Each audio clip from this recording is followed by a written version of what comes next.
When the ship bearing Achilles and the other Greek commanders arrived at Aulis, along with Achilles' army, it looked like everything was set and ready to go.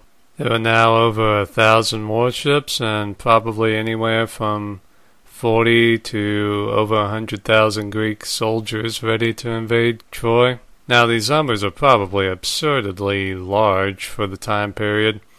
I mean, in real life, the Greek army probably would have been maybe around 10,000, but who knows. Now, before the great army set sail, Agamemnon was proclaimed to be the overall commander of the army and the expedition. I guess because he was the most powerful king there, and I don't know, maybe they had a lot of respect for him and stuff. Now, one little weird thing that happened was that the Greek seer Calchas saw a snake slither up a tree and devour 9 baby birds. Now, when it swallowed the 9th baby bird, it turned to stone. Now, Calchas went back to the Greek commanders and told them about the snake sign and said the war will last for 10 years. Now, the question is, do they believe him or what? Because I don't think too many guys would want to go to a war that's going to last for 10 freaking years. And they all seem kind of surprised that it lasted for 10 years. I mean, I don't recall anybody saying in the Iliad, hey, remember what Calchas said? We only got 1 year to go, buddy. Yeah, so I don't know. That's probably bullshit, but I don't know. But there's a story I've come across that I find quite infuriating. Now, I guess I'll just get it out of the way and then come back to where we are now, because I think this whole story is bullshit. But so the way this story goes, the Greeks set sail for Troy, but they somehow missed Troy and end up on the northwest coast of modern-day Turkey.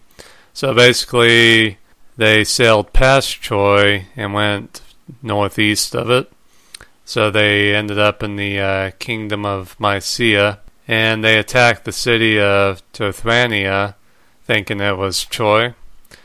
That would have been pretty dumb if they sailed past Troy and attacked this other city, but I'll get to that later.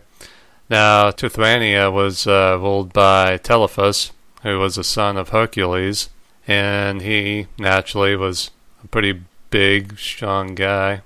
I mean, he was a son of Hercules.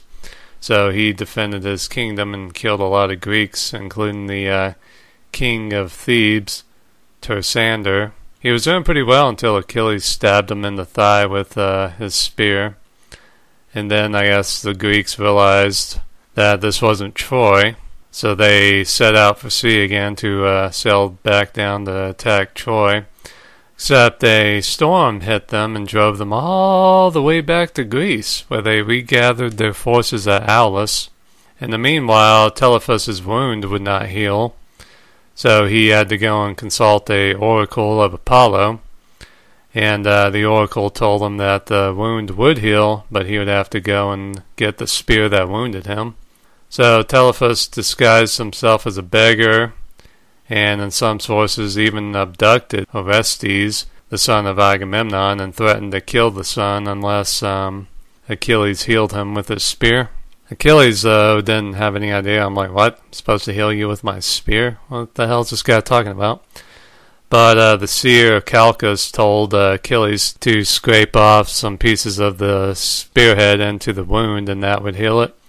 So that was done, and Telephus gave Orestes back to Agamemnon and agreed to show the Greeks the way to Troy. Now, I have several problems with this story. One, how the hell do the Greeks not know where Troy is? I mean, Menelaus and Odysseus just went on a diplomatic mission there to get Helen back. Why not just ask them how to get there? Oh, and another thing, there have probably been a shitload of merchant ships sailing between Greece and Troy now for over a century. I'm pretty sure they know how to get to Troy from Greece. Oh, and another thing, how the hell do they sail past Troy? I mean, it's one of the largest cities in the entire world at this time. I mean, in order to believe this story, you'd have to think that the Greeks were like the most retarded sailors in the world. I mean, like, they would have to be as dumb as that song in Futurama, "We're whalers on the moon, we carry a harpoon." I mean, they'd have to be that retarded to not know what the hell Troy is. And don't get me started with that whole, let me scrape off some bronze into your leg wound. I'm sure that'll work. Yeah, don't even get me started on that. So, I don't know. This whole thing just screams of somebody writing this in like the 1st century AD and just trying to have their own little addition to the Trojan War. So, I think this whole Telephus thing is bullshit. But maybe the Greeks in a couple of years or so attacked his kingdom and stuff, but for right now, that doesn't seem possible, so I'm throwing this whole thing out. And another thing, if the Greek fleet had been struck by a storm this large, I mean, there wouldn't have been a Trojan War. I mean, if you're in the middle of the Aegean Sea and you get hit by a giant storm, your fleet's going down with basically all hands. So it's just absurd. I'm just throwing this whole story out. It just seems like a useless add-on somebody put in here 1,000 years after the actual war took place. So, yeah. Okay, let's get back to probably what really happened here. So before the Grand Army set sail, Agamemnon had like huge sacrifices being committed. You know, they're just sacrificing hundreds of animals to all the gods. Now, there are two different versions of how Agamemnon pissed off the goddess Artemis. One is he either forgot to sacrifice to her, and another version is that he went hunting and killed a deer in one of her sacred groves. So that would have pissed her off. But either way, Agamemnon pisses off Artemis. And so a large storm or very powerful winds keep the Greek fleet from sailing to Troy. Now the Greek seer Calchas, again, is able to figure out who Agamemnon pissed off and why. And he also figures out what he has to do to appease the goddess. He has to sacrifice his daughter, Iphigenia.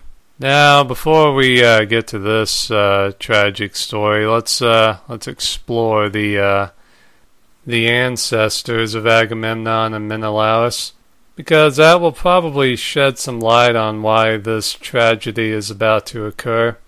So let's take a look at the past and work our way back to the present, so to speak.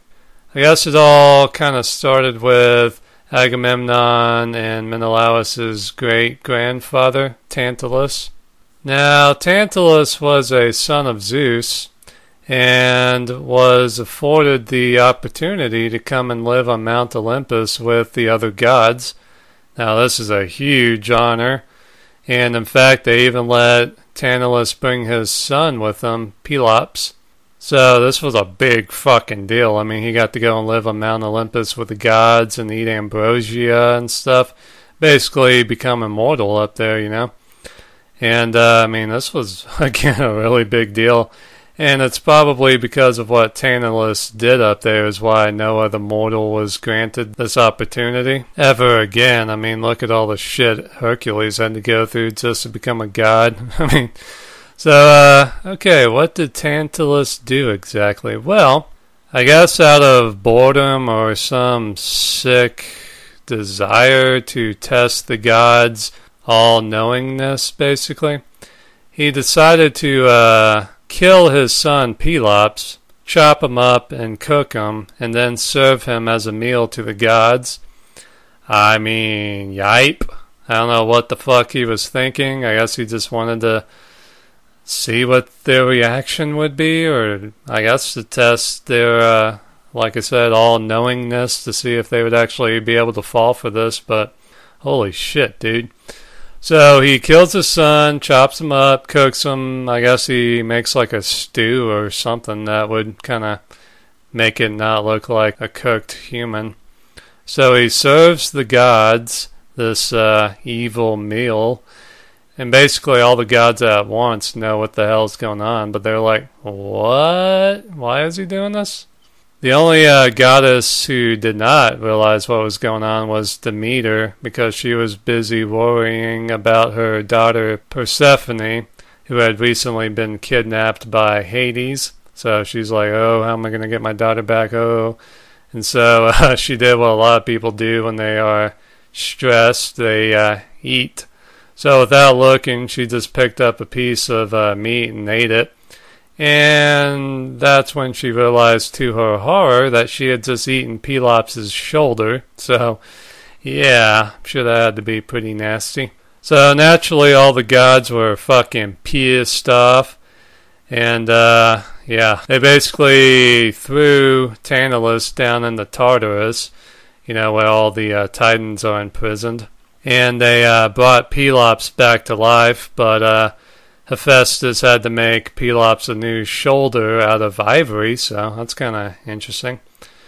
But, yeah, Tantalus, man, they came up with a pretty good punishment for him.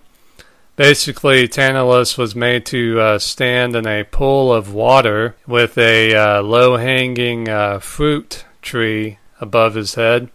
So whenever Tantalus got hungry, he would naturally try to reach for the fruit on the branches, but whenever he would do that, the branches would raise out of his reach.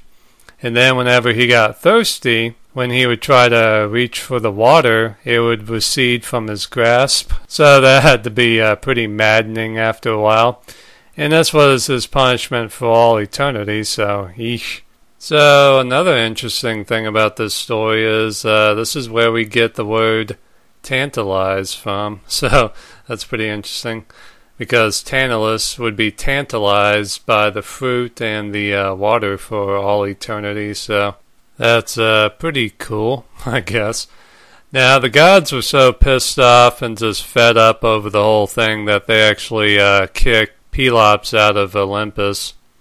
So he had to go and earn a living as a mortal now, while his father suffered down in Tartarus. So this is kind of when the whole bloodline starts to go to hell, basically. Just a bunch of weird, sad, tragic shit basically starts to happen once Tantalus did that. Now we switch over to Pelops. So Pelops went his way and became a pretty strong guy and stuff. He came across the daughter of King Ionomos, Hippodamia, and naturally wanted to marry her because she was beautiful and she was a princess.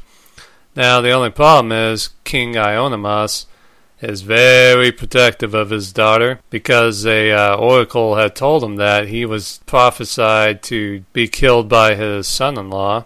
So naturally he was like, bitch, you ain't getting married. So he had actually killed 18 suitors prior to Pelops showing up. Basically how it goes is, if the suitor really wants to marry Hippodamia, he has to challenge King Ionomos to a chariot race.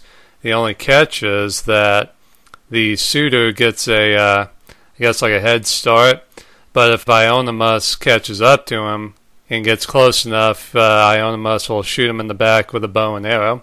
And so far that's worked pretty well. Ionomos killed 18 suitors and supposedly stuck their heads to his columns in his palace. So, yipe. But Pelops was undeterred. He really wanted to marry Hippodamia and to be prince and king one day, so he basically said, fuck it, I'm doing this. So he challenged Ionomos to a chariot race. May the best man win. But Pelops was not a fool, so he actually went to the guy who takes care of Ionomos' chariot, Myrtilus, and made a deal with Myrtilus that if Myrtilus sabotaged Ionomos' chariot, then when Pelops became king, he would split the kingdom with Myrtilus. And as a added bonus, you can have Hippodamia's virginity if you want. I guess Myrtilus was like, hell fucking yeah, because he actually agreed to do it. So he sabotaged Ionomos' chariot. So the next day when the chariot race began, everything was going fine for Pelops. His chariot was rocking. But he looked over his shoulder every now and again, and Ionomus was slowly catching up to him. And right before Ionomus got into bow range, Ionomus's chariot fell apart, and Ionomus crashed to his death. So it worked pretty well. Pelops won the race, and therefore got to marry Hippodamia. Seeing how Ionomus was dead, he became king. Now the only problem is he had to honor the deal with Myrtilus. Now there are a couple of different versions of what happened, but basically they all end up with Pelops killing Myrtilus. Now, like I said, there are a couple of different versions of what happened, but basically Myrtilus maybe tries to rape Hippodamia to basically, get his side of the deal. And another reason could be that Pelops didn't want to share half the kingdom with Myrtilus. So there's a lot of reasons for Pelops to kill Myrtilus, but yeah, it's kind of breaking his word, but whatever. So Pelops kills Myrtilus, and Myrtilus, as he lies there dying, curses Pelops and his family. Now, seeing how Myrtilus is the son of Hermes, this curse carries some weight to it, so eek. Just what Pelops' family needed, huh? Some people think this curse would go on to plague Pelops' children and grandchildren, so let's keep going, shall we? Now, Pelops and Hippodamia were definitely happy together and stuff. Pelops became a great king. In fact, he held a festival every year that would involve a chariot race to give thanksgiving for, defeating Ionomus and becoming king and stuff. And some people think that might have been the origins of the Olympic Games, but kind of seems more likely that maybe Hercules created the Olympic Games or somebody else later on. But basically that's one of the things Pelops is known for, along with naming the Peloponnese after himself. So yeah, he was definitely a powerful and good king. Now, Hippodamia and Pelops had a lot of sons, two of them being Atreus, who was the father of Agamemnon and Menelaus, and Thyestes, and Pelops had an affair with a sea nymph, and from that he had a son named Chrysippus. Now, Chrysippus grew up to be a pretty popular kid. I think he was actually Pelops' favorite son, which led to jealousy between especially Atreus and Thyestes, who were definitely jealous of Chrysippus. Now, one day, Laius, a exiled prince of Thebes, came to Pelops' kingdom to seek refuge, and while he was there, he was probably just a couple of years older than Chrysippus, befriended him and became his tutor. Now, one day, Laius told Chrysippus that they were going to go to the Nemean Games, but when they went to travel to it, Laius abducted Chrysippus and raped him. Now, there are a couple of different versions of what happened next. Some say Chrysippus killed himself out of shame, or he went back home. But Laius would be punished by the gods for this. Now, if you don't know, Laius would one day be the father of Oedipus, so that's kind of how the gods would punish him later on with that whole Oedipus story. But that's a different story for a different time, but yeah, pretty interesting how that's connected. But the one story I kind of think is what happened. Chrysippus came back, and his father felt so sorry for him and definitely showered him with attention and stuff. And I think that's kind of when it became perceived by Atreus and Thyestes that, oh, this is father's favorite son now, so this is probably going to be the son that inherits the kingdom, so we need to do something about this. So Atreus and Thyestes got together and threw Chrysippus down a well, and Chrysippus ended up drowning. Pretty sad story for Chrysippus. Now, when Pelops found out about this, he was pissed off.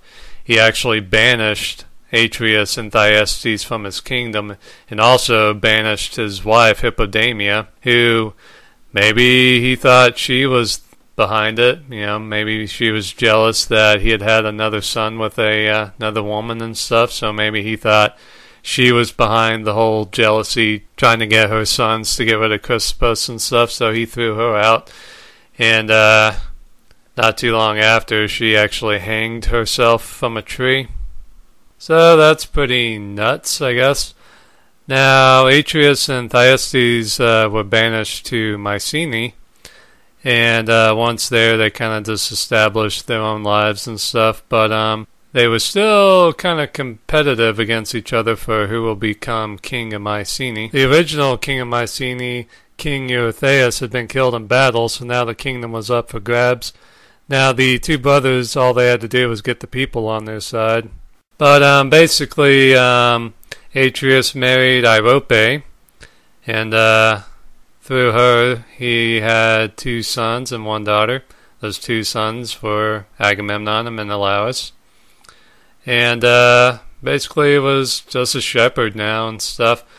One day, he said that he was going to sacrifice his finest sheep to the goddess Artemis. But when he went out to his flock, he saw a golden ram out there. So he was like, I ain't sacrificing that.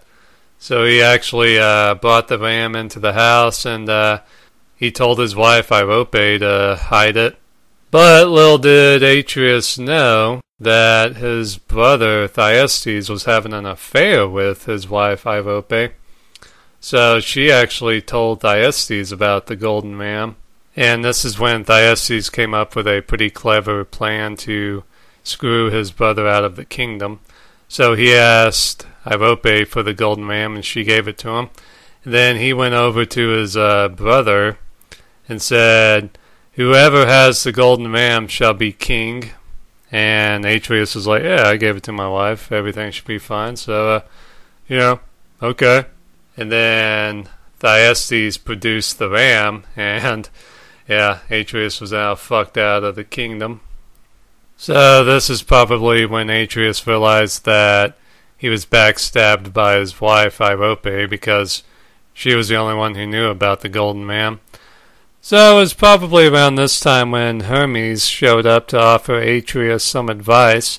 Now, little did Atreus know that Hermes was the one behind this whole thing, because if you remember, Myrtilus was Hermes' son, so Hermes is here to get revenge on that bloodline, and to maybe help felicitate the curse that Myrtilus cursed the family and bloodline of Pelops with. So it was Hermes who put the golden ram in Atreus' flock, because he knew it would show strife between the 2 brothers.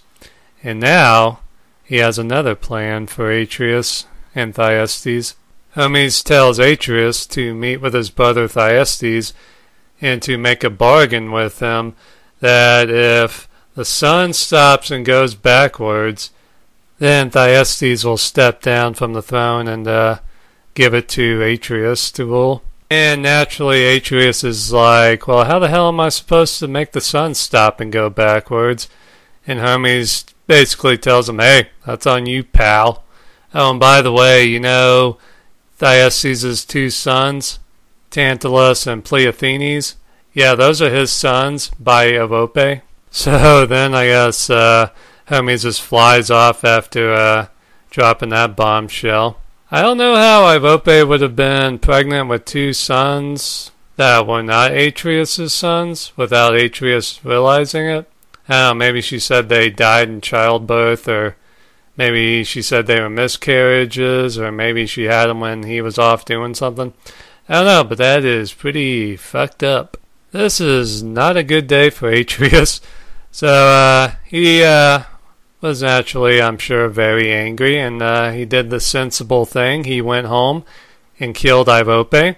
Then he went over to, Thyestes' house, and Thyestes wasn't there, but his 2 sons, Tantalus and Cleothenes, were.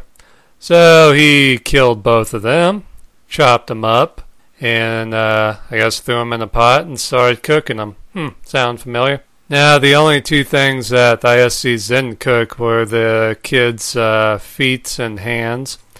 he had a kind of a morbid joke coming up for Thyestes with those.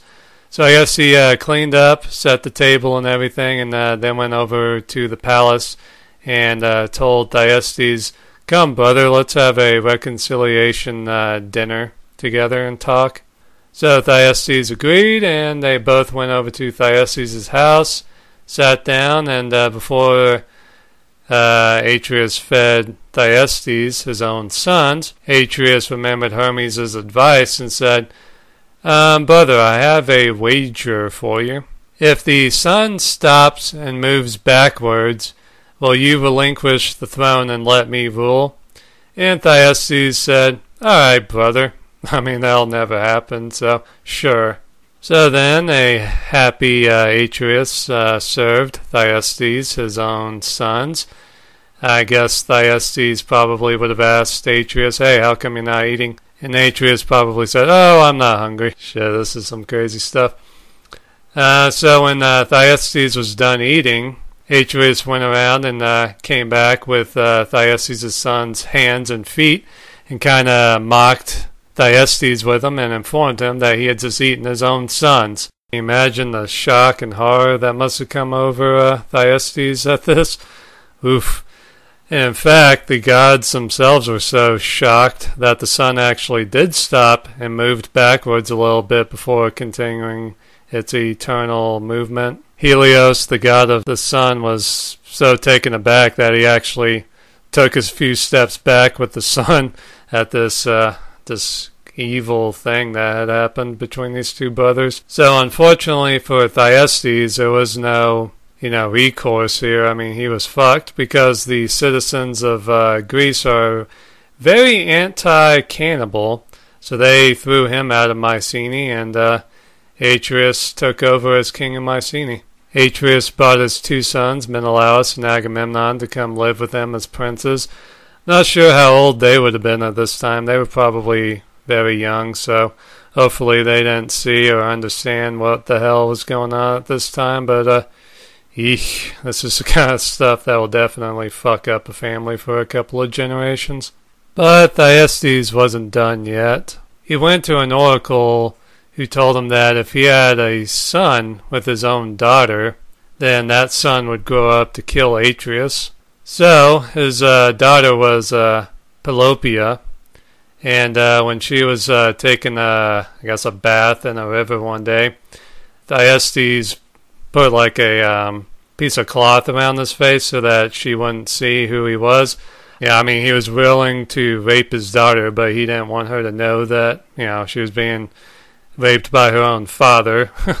So he raped her, but she was able to grab his sword, and she kept it as a way to maybe one day identify her rapist. And thus Pelopeia was impregnated by her father, Thyestes. Now at this time, Pelopeia was living in the city of Sicyon, near the Isthmus of Corinth. Now Atreus had gone there to look for his brother Thyestes to finally kill him, but instead he came across Pelopeia and thought she was very beautiful. Naturally, he didn't know that was his niece, and asked her for her hand, and she agreed. And so Atreus gave up looking for his brother and took his new bride back to Mycenae. And there, naturally, 9 months later, she gave birth to a son. Dun dun dun! He was named Agathos, and I guess seeing how he was the product of Pelopeia being raped, she didn't want the baby, so she actually abandoned him. But of course, he ended up being suckled by some kind of, a sheep or something. A lot of freaking animals doing that back then. And a shepherd found the baby and actually brought him to Atreus. I guess Atreus probably knew who the boy was. I mean, his new wife was pregnant and then isn't pregnant, but there's no kid around, so I'm sure he figured out what had happened and probably talked to Pelopeia about it and said, "Hey, I don't care, this will be a fine boy and I'll raise him as my own," which he did for many years. So I guess everything was kind of honky-dory there for about 15 years or so, until Agamemnon and Menelaus captured Thyestes at Delphi, and then they brought him back to Mycenae for their father. And I guess by this time Agathos would have been about 14 or 15 years old. So he would have been considered a man, basically. He was charged by Atreus to actually kill Thyestes. Surprised he didn't want to do it himself. And his mother, Pelopeia, gave him the sword that she had taken from her rapist all those years ago. So when Agathos went to go and kill Thyestes, who was probably, I guess, in his 40s by now, Thyestes recognized the sword and asked Agathos where he had gotten the sword. And Agathos told him that he had gotten it from his mother, Pelopeia. Now that had to hit Thyestes like a lightning bolt, like, holy shit, are you kidding me? So at that moment, Thyestes remembered the prophecy from the oracle and informed Agathos that he was his father and told him told him the whole story and stuff. I'm sure making it sound like Thyestes wasn't the douchebag that he was. And he probably left out the whole, I raped your mother thing, so yeah, I'm also your grandfather. I would imagine he probably left that whole part out. But Agathos believed him and set him free. And Thyestes took the sword from him and wanted to see Pelopeia again. So Agathos led him to her room. And once Pelopeia saw her father with the sword, she instantly realized that he was her rapist. So out of anger and shame, I guess, she grabbed the sword and stabbed herself to death with it. Now, I'm sure this had to be absolutely shocking to Agathos and Thyestes. I guess Thyestes, if he wanted to be funny, could have said, "Ooh, that didn't go well." So after that tragic end to her life, Thyestes and Agathos looked for Atreus and found him on the shoreline, sacrificing probably to Poseidon or whatever. And there Agathos slew the only father he had ever known, Atreus. And so soon after, Thyestes and Agathos became co-rulers of Mycenae, and they banished Agamemnon and Menelaus, and eventually Agamemnon and Menelaus made their way to Sparta. And that's what Agamemnon was doing in Sparta when he was speaking on his brother's behalf for the hand of fair Helen. And this is, if you recall, when the king of Sparta, King Tyndareus, married both of his daughters, Helen and Clytemnestra, to Menelaus and Agamemnon, respectively. And so when King Tyndareus and Queen Leda stepped down from the throne of Sparta, that's when Menelaus and Agamemnon gathered the army of Sparta and attacked Mycenae, driving Thyestes and Agathos from the throne. So when the two brothers had finally reclaimed their father's throne, it was decided that Agamemnon would become king of Mycenae, along with his queen, Clytemnestra. Unfortunately for the brothers, Thyestes and Agathos both escaped. Thyestes went to Cytherea, where he eventually died, I guess, of natural causes. And Agathos just, basically went into hiding because Agamemnon and Menelaus just became the two most powerful kings in all of Greece. Well, after all that bloodshed and incest and all that kind of crazy shit, you would have thought this was over, but not quite. Times were pretty good after that for a while, basically until Paris showed up. Menelaus and Helen had a daughter named Hermione. She'll kind of show up later in the story. Kind of weird, I guess she's not really known too much, but yeah, they had a daughter who I guess Helen abandoned when she went with Paris, either against her will or, head over heels in love with Paris. And Agamemnon and Clytemnestra had a lot of kids themselves. I guess the most famous ones were Iphigenia, Electra, and Orestes. So Agamemnon's family seemed to be a pretty good one.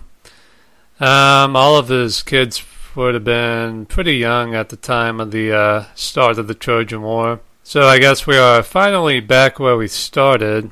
The Greek fleet is ready to set sail for Troy, but there's the big storm and the strong winds that are keeping them from sailing. And if you recall, the Greek seer Calchas informs the Greek commanders why this is happening. Basically, Agamemnon has pissed off the goddess Artemis by either forgetting to sacrifice to her or poaching one of her deers and kind of bragging about it. So Calchas informs Agamemnon that the only way the goddess will be appeased is if he sacrifices his daughter Iphigenia. So naturally, Agamemnon is horrified at this. He's not going to kill his own daughter, but he soon realizes that it's basically now or never with the Greek army. If they don't set sail for Troy soon, then the guys are going to start going back home. And seeing how they kind of fulfilled their oath just by showing up, you're not going to be able to get these guys back again. So it's really now or never. And the other Greek commanders remind Agamemnon that they did elect him their leader, but that could change, and they might be willing to sacrifice his daughter even if he doesn't want to. So the pressure is really on Agamemnon now.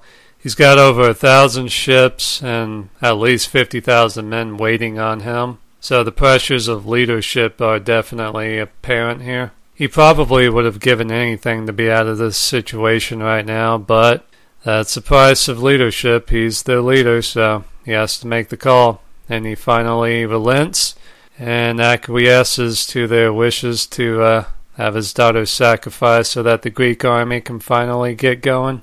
Now the only thing to do is to figure out how to get Iphigenia from Mycenae to Aulis. Odysseus comes up with a rather cruel plan.